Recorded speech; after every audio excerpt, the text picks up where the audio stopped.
Donc dans cette petite vidéo, on va parler un petit peu du chamanisme. On entend beaucoup parler du chamanisme de nos jours. On ne sait pas trop à quoi ça fait référence. Il faut savoir qu'il y a personne va avoir une définition vraiment lucide de ce qu'est le chamanisme. Parce que quand on utilise le terme chamanisme aujourd'hui, on l'utilise dans un sens d'universalité. C'est pour ça que ce que je vais dire, c'est mon point de vue personnel. Peut-être que ça pourra nourrir certains esprits, peut-être que ça n'en nourrit pas d'autres. Donc il faut toujours, comme partout, comme dans tous les enseignements qu'on va suivre, prendre ce qui nous sert et rejeter, laisser de côté ce qui ne nous sert pas. Le chamanisme, c'est c'est l'apprentissage des enseignements de la terre. C'est-à-dire que on fait toujours référence quand on parle de chamanisme à la sagesse ancestrale, parce que le chamanisme est issu de la sagesse ancestrale. Et la sagesse ancestrale, c'est la sagesse qui a été acquérie en observant le comportement de la terre. Et c'est ce que généralement toutes les tribus ancestrales, les ethnies ancestrales de n'importe quel lieu du monde ont pu manifester dans leur comportement, dans leur hiérarchie, dans leur fonctionnement. Donc à partir de là, quand on parle de chamanisme, on parle justement de la sagesse, on parle des techniques, des pratiques, des principes et des enseignements qui sont extraits de tout ce que nous enseigne la Mère Terre, donc la nature, dans son existence, dans sa manifestation, et donc tous les apprentissages qu'on peut extraire de cette nature. À partir de là, effectivement, on va trouver un chamanisme différent, par exemple, quand on va en Amérique du Nord que quand on va en Amazonie. Pourquoi? Parce que les enseignements qui sont extraits du lieu précisément dans ses formes naturelles. Donc par exemple, en Amérique du Nord, on va trouver les saisons. Dans l'Amazonie, on ne va pas trouver de saison, ou peut-être éventuellement, mais on va trouver la saison des pluies, on ne va pas trouver le printemps, l'été, qui sont marqués comme si on va au nord ou au sud. Donc à partir de là, ça dépend, c'est vraiment l'écosystème qui va nous transmettre ces enseignements. Et les cultures vont s'adapter à la nature, à l'écosystème dont ils disposent, ou avec lesquels ils partagent, et extraire les apprentissages, les médecines, les principes et les pratiques issus de ce qu'ils ont donc sous la main, c'est-à-dire de ce que leur partage la nature en ce lieu. Donc à partir de là, quand on parle de chaman, on parle vraiment de médecins traditionnels issus des plaines sibériennes, de Russie. Le mot chaman vient de là-bas et il fait référence à l'homme médecine. Aujourd'hui, on parle du chaman avec beaucoup plus d'universalité. Donc ça peut être très bien un druide, ça peut être un Wichachawakan, donc un homme de médecine Lakota par exemple. Ça peut être un Taita Maya, ça peut être un Amaruta ou un Pampamisajok des Andes, donc du Pérou. Ça peut être, voilà, on peut l'appeler de beaucoup de manières, mais on fait toujours référence quand on parle de chaman à la personne qui pratique les enseignements de la terre, qui pratique et qui partage la médecine de la terre en soi. Quand on parle de chamanisme, on parle beaucoup de médecine. Et quand on parle de médecine au sens chamanique du terme, on va parler donc de tout ce qui a à voir avec ce qui nous transmet du bien-être, ce qui nous guérit, que ce soit émotionnel, que ce soit physique, mental. En général, le chamanisme, il fait référence à la guérison et à la médecine comme un tout holistique.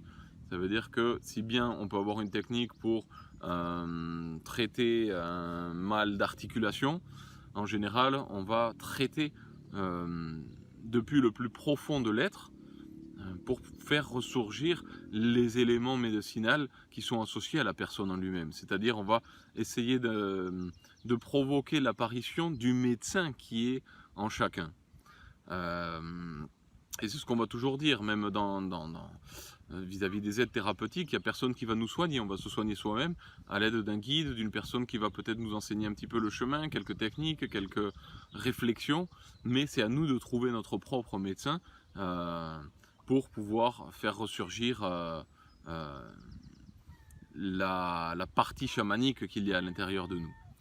Donc, si on le prend de cette manière, il faut aussi savoir que si on parle de médecine chamanique, on va parler des plantes, on va parler des éléments, donc la terre, l'eau, l'air, le feu, on va parler de Dieu ou du cosmos ou du grand mystère, ou on va l'appeler sous de nombreux différents noms.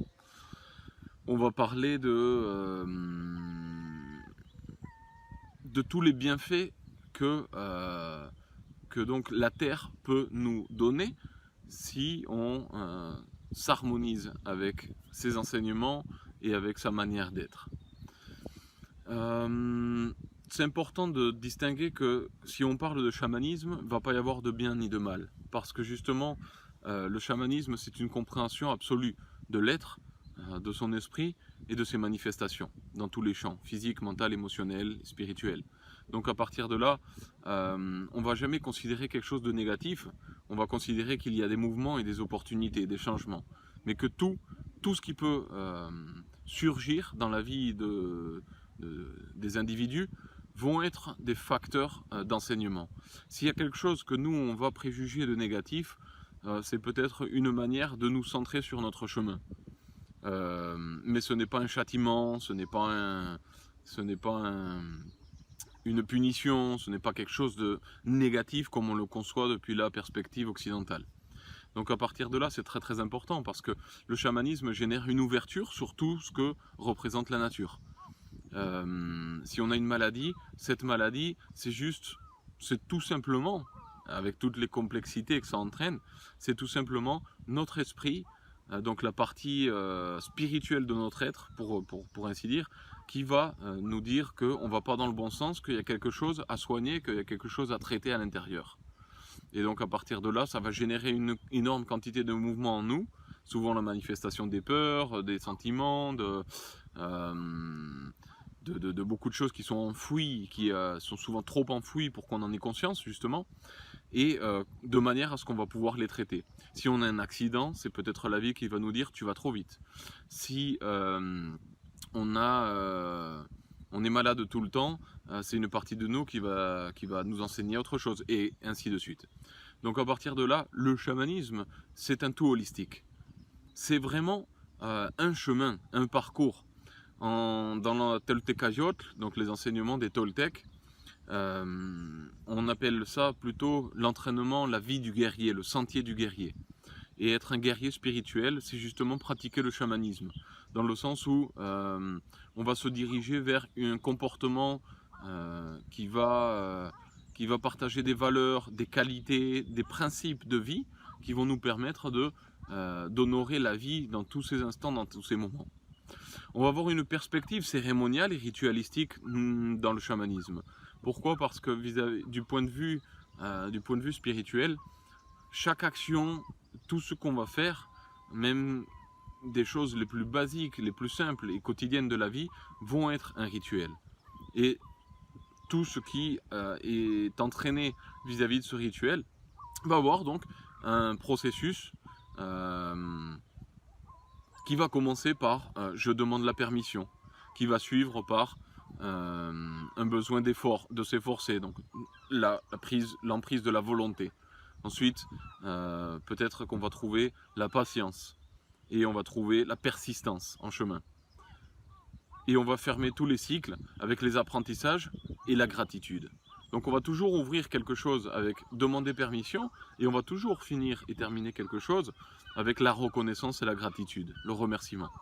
Et ça, c'est quelque chose que un homme de médecine, une femme de médecine va toujours réaliser dans quoi que ce soit, n'importe lesquelles de ses activités quotidiennes.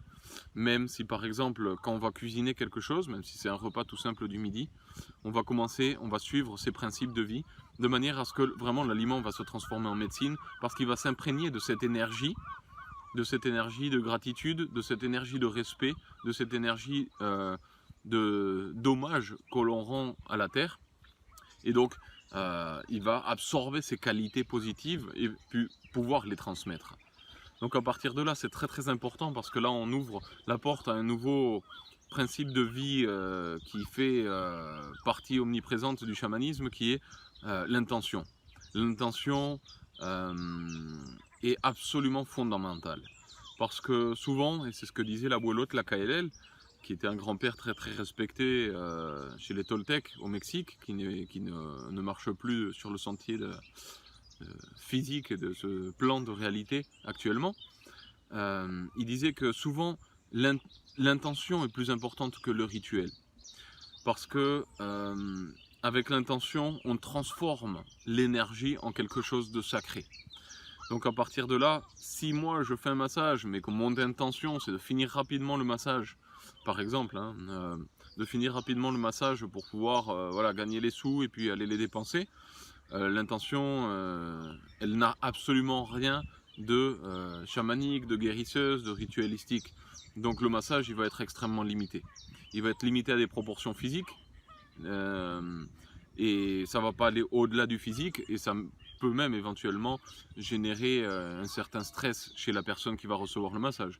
Alors que si on fait un massage en se centrant dans l'instant présent, en voulant partager vraiment la médecine de notre être et réveiller l'amour qui est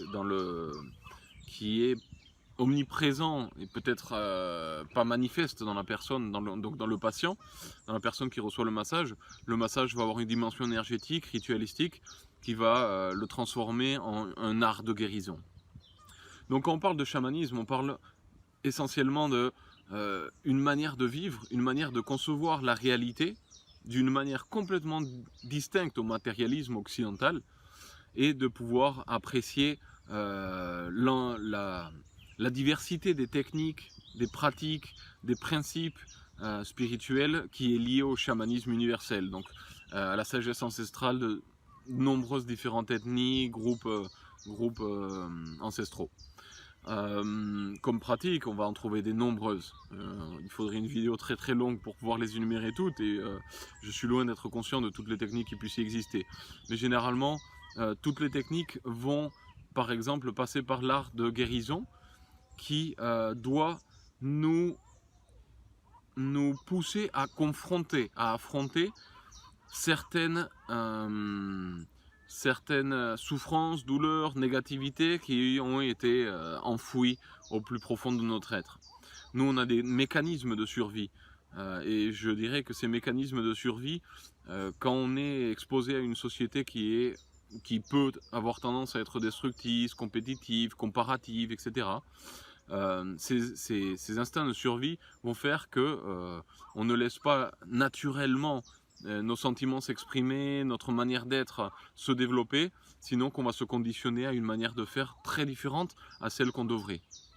Et ça va être à la base d'un gros processus de contamination ou domestication du système.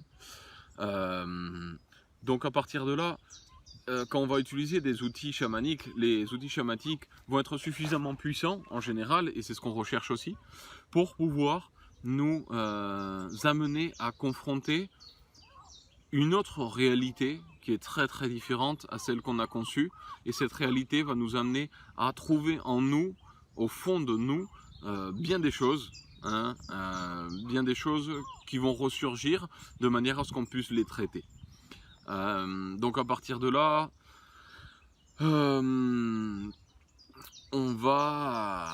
moi je vais prendre un exemple qui est qui peut être très compréhensible, et ça va être une métaphore voilà, très explicite. Si on pense à, par exemple, un ordinateur, donc il arrive tout nouveau, normalement il fonctionne bien, normalement. Ça veut dire qu'il arrive tout nouveau, mais il peut éventuellement avoir beaucoup de problèmes aussi, parce qu'on ne sait pas quel est le système opératif, quels sont les programmes préinstallés sur l'ordinateur, etc. Donc ça veut dire qu'il y a quand même un vécu. Je dirais que ça a à voir avec ce qui est karmique, ce qui est vécu au niveau ancestral, donc de vie passée, ce qui est vécu quand nous on se développe dans le ventre de notre mère, dans l'utérus de notre mère, comme fœtus, comme embryon, comme bébé. Et ça peut avoir aussi avec comment on est reçu dans la vie. Les bras ouverts, avec beaucoup de stress, avec des préoccupations, des inquiétudes, ou avec beaucoup d'amour, ou avec voilà, toutes les dimensions. Et à partir de là, nous, on va commencer à... l'ordinateur, il va fonctionner en fonction de ce qu'il a. Et puis quand on grandit, donc on va enregistrer une certaine quantité d'informations. Et ces informations vont se concentrer, et parfois elles vont être nocives, parfois elles vont être bénéfiques. À partir de là, chaque ordinateur, en fonction de l'usage qu'on va lui donner, va avoir un comportement. Et je vais dire que généralement les ordinateurs, quand on les nettoie pas régulièrement, qu'on ne leur fait pas une bonne maintenance, on va avoir des gros problèmes très rapidement. Et bien je crois que l'être humain, ça va être exactement pareil. Ça veut dire que si nous, comme êtres humains, on ne réalise pas des processus de nettoyage, on va dire, holistique ou chamanique, donc qui prend en compte la dimension spirituelle, émotionnelle, mentale, physique, qui prend en compte la dimension donc de l'être dans son essence, ces nettoyages, le manque de nettoyage va faire que l'ordinateur commence à avoir des petits soucis, des petits inconvénients. Et on va voir ces petits soucis, ces petits inconvénients se manifester dans nos relations, dans notre perspective du monde, dans notre développement personnel, dans notre sentiment de réalisation, confiance en soi, sécurité, dans notre sentiment de bien-être et souvent aussi donc de notre bien-être physique, hein, de notre fonctionnement mental, de notre capacité de communiquer, etc. Les instruments chamaniques, ce sont des instruments qui, spécifiquement, ce sont des petits ou grands programmes ou logiciels qui permettent de nettoyer, de sécuriser, de faire fonctionner au mieux l'ordinateur. Alors parfois, un petit programme n'est pas suffisant. Il faut l'utiliser plusieurs fois. Parfois, il y a un gros antivirus qu'on va installer et qui va faire un gros ménage. Alors voilà, je vais essayer de le comparer avec des techniques chamaniques, par exemple un Temazcal ou une hutte du sudation. Ça va nous permettre de nettoyer physiquement, mentalement, émotionnellement, spirituellement. On va faire un gros nettoyage, ça va nous faire du bien. Une cérémonie de plantes médicinales, un jeûne, une diète, un nettoyage chamanique, etc. On va en trouver de nombreux, ou tout simplement une retraite dans la montagne, isolée de la société, de manière à pouvoir établir voilà, une prise de conscience, une réflexion profonde et pouvoir laisser surgir les émotions et trier un petit peu ce qui est à l'intérieur et ce qui va et ce qui ne va pas. Donc à partir de là, voilà, grosso modo, le chamanisme, ce qu'il tend à faire, c'est nous enseigner comment maintenir, comment éduquer notre ordinateur personnel, donc nous, notre être, de la meilleure manière pour qu'il puisse fonctionner d'une manière optimale. Et on va se rendre compte que à partir du moment où on commence à nettoyer et approfondir dans l'usage de l'ordinateur, c'est-à-dire de l'usage de notre être, on va trouver énormément de fonctionnalités qui vont pouvoir dont on n'avait absolument pas conscience, dont on n'avait pas la moindre idée qu'elle existait, donc qui sont des fonctionnalités inhérentes à l'ordinateur. Et on va installer des nouveaux logiciels qui vont nous permettre d'expérimenter d'autres parties de l'ordinateur, d'autres fonctionnalités, de pouvoir en tirer davantage profit, etc. On va pouvoir même parfois réaliser des changements donc techniques d'un ordinateur. Hein. On va augmenter la mémoire RAM, le disque dur il va augmenter parce qu'on travaille avec beaucoup de méditation, avec beaucoup de connexions naturelles. Donc à partir de là, la mémoire elle va s'amplifier, les souvenirs vont être plus nets, on va avoir un développement de notre intelligence et notre créativité, etc. Le chamanisme est une merveille. C'est un point de vue très personnel. Le chamanisme est une vraie merveille dans la mesure où il est capable vraiment de nous guérir au sens holistique du terme, c'est-à-dire comme un tout. Et il est capable de nous enseigner à comment vivre bien. Parce que, comme le disait Krishnamurti, la société elle est profondément malade. Donc à partir de là, c'est difficile d'être sain si on s'adapte à une société qui est profondément malade. Le chamanisme, ce qu'il fait, c'est nous permettre, et il permet de faire ressurgir des enseignements, des pratiques, des principes, des manières de vivre, de se comporter, de penser, des valeurs qui vont nous permettre d'être bien, de nous rééduquer vis-à-vis d'une société qui n'est pas forcément toujours très bénéfique. Donc voilà, j'espère que ça éclairera un petit peu les sentiers. Il y a beaucoup de types de chamanisme, Toltec, Inca, Maya. On va trouver, même si on dit Inca, il va y avoir énormément d'ethnies différentes vis-à-vis du Tawantinsuyo, c'est-à-dire du territoire des Incas qui allait depuis le nord de l'Argentine jusqu'au sud de la Colombie. Si on parle de la médecine nord-américaine native, donc ça va aller du nord du Mexique jusqu'au Canada. Si on parle du chamanisme asiatique, bon, etc., etc. On va trouver les aborigènes d'Australie aussi, on va trouver les marabouts, on va trouver les magnétiseurs, les druides. Donc il y a énormément de traditions. Quelle est la mieux? Ça n'existe pas. Il n'y en a pas une qui va être mieux ou une autre qui va être pire. Je dirais que le chamanisme, il arrive dans la vie. C'est pas quelque chose qu'on doit chercher, c'est quelque chose qui nous atteint directement. C'est à partir de là, c'est un chemin de vie. Et si, pour ainsi dire, il est écrit dans les étoiles que nous devons le connaître, alors on le connaîtra et on partagera sûrement de beaux moments avec le chamanisme. Je pense que ça peut devenir un chemin de vie, une passion qui peut nous apprendre, nous enseigner à vivre bien et à vivre au-delà de ce que l'on croyait être, à se découvrir avec beaucoup plus de profondeur que ce que l'on croyait, à découvrir de nombreuses capacités, de nombreuses qualités enfouies en nous-mêmes qui ne sont pas surgies au moment où elles auraient dû, c'est-à-dire à l'enfance, parce que peut-être il n'y avait pas un territoire, une ambiance favorable pour que ces qualités surgissent. Donc voilà, j'espère que cette petite vidéo pourra éclairer un petit peu les personnes qui voulaient en savoir plus vis-à-vis du chamanisme. Et bon, ça suffira pas 20 minutes pour décrire vraiment ce que représente le chamanisme, mais c'est une petite introduction. À bientôt!